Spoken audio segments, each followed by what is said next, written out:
How many words are you using on a daily basis that may just not be serving you positively? Do you use words like I hope, I wish, hopefully, maybe, someday? All of these words don't necessarily give us definite. It doesn't give us certainty. It's so important that we become more consciously aware of the words that we use.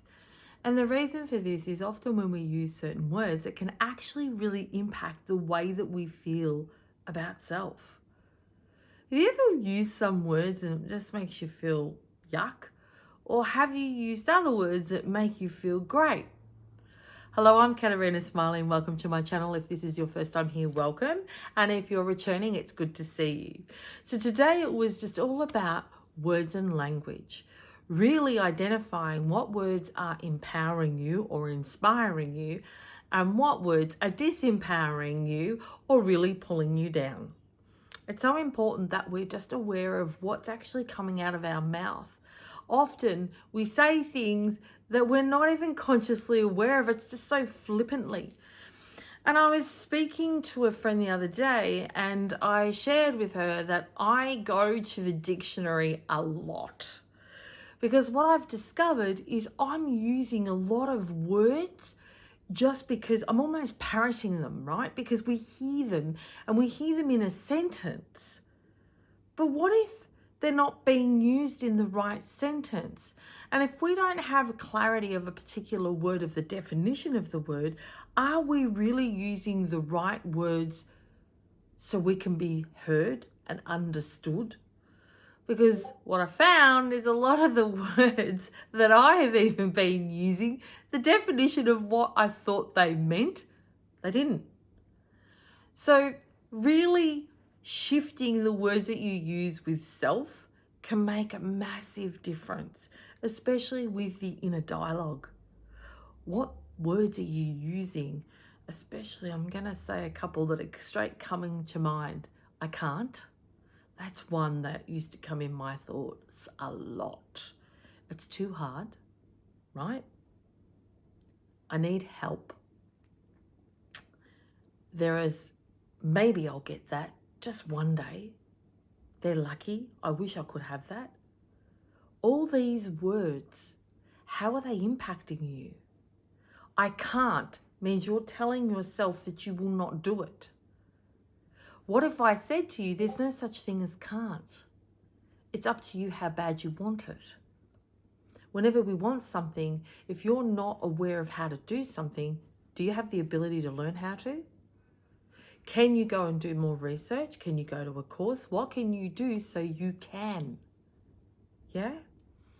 And the word help is a word that I've not used for a few years, and here's why. Because when we say, oh, I need help, it can actually have an impact on us feeling helpless. Yeah? I use the words like assist, right? Because I just need assistance. I don't need help. When you go and look up the definition of the word help, this is why it's so important, because it's like, is that really what you're saying? Is that really what you need? And so the online dictionary has become a very close friend of mine. And this is how I sustain a healthy mindset, because I do endeavor to be so mindful of the words that I use on a daily basis. And yeah, sure, I trip up, but I'm more consciously aware of every word I use is intentional. It's because each word that I'm using has a definition behind it, and I want that definition to have clarity. I want to say what I really am feeling and what I mean, not open for interpretation. I hope that makes sense. And it's more importantly, like we were discussing, is how the words we use can impact our emotional state and our mindset health. Yeah, and even our mental state. If we're using negative feeling words, yeah, take a moment, wish, hope, that's not factual. It's not definite. But I will. I will. Absolutely. And when people say, oh, you're lucky, do you know how I perceive that? You're saying that I just got it. I just got it. You're lucky to have the relationship you have. You're lucky to do what you love. Am I lucky, or did I work hard towards that? Because for me, the perception, and when you look up the definition of the word luck, how I perceive it is just saying what I have just dropped in my lap. So I feel disrespected in the sense that you're saying that I didn't have to work hard to get it. And that's not truth. So see how certain words can be perceived by the listener with a different intention, and that's not your intention, right?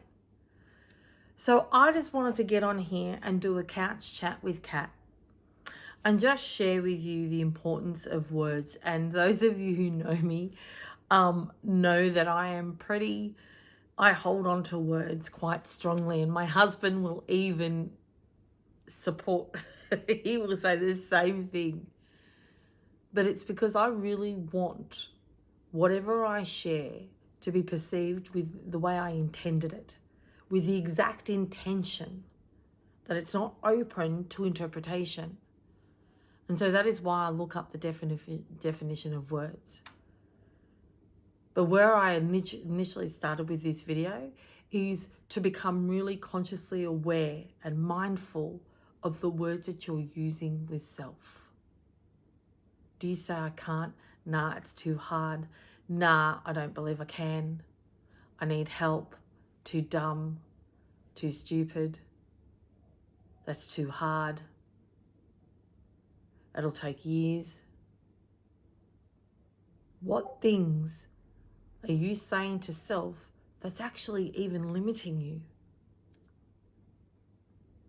So I hope that that's just offered you another tool to take some time to really become consciously aware of the words that you use in your vocabulary, not only with others, but with self. And because just maybe that's partly contributing to you not feeling heard, because just maybe the words that you're using aren't really giving clarity on what you're wanting to say, because of the definition is perceived differently. So thank you for taking the time to watch today, and I hope that you got something little from today. I respect that your time is valuable, so thank you for spending that with me, a few minutes with me today. So for today, take care.